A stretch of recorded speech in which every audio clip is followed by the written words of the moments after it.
so where you're not really engaging your lats or your back at the bottom.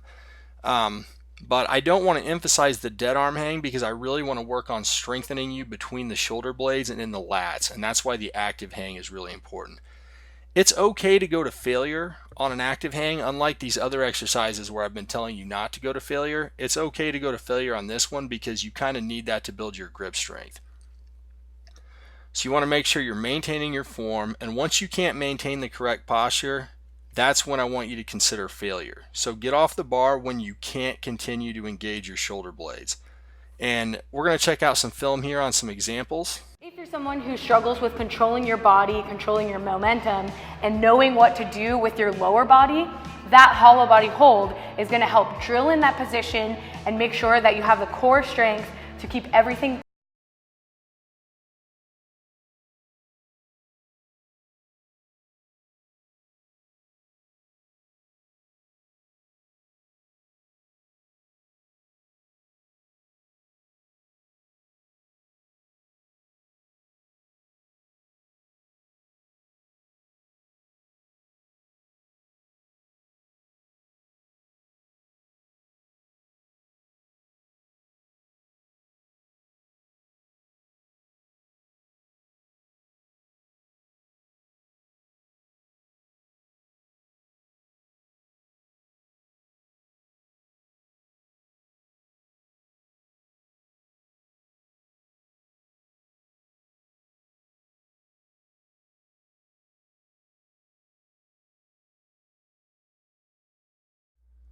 So in conclusion, we're going to talk about a couple things that we didn't talk about.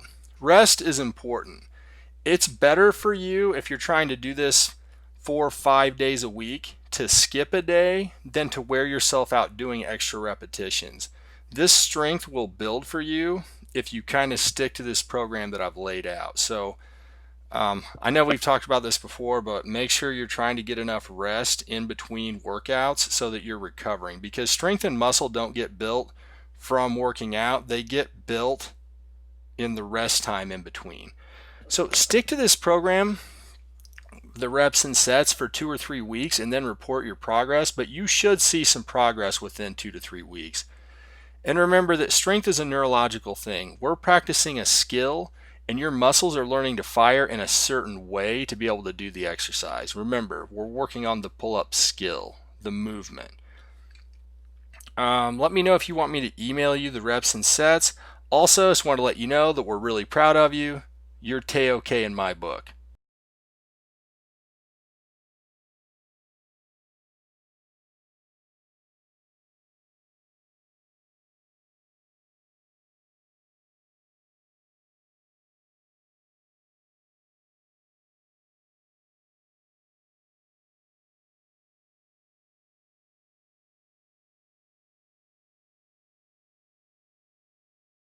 All right, well, that wraps up this video on how to do your first pull-up.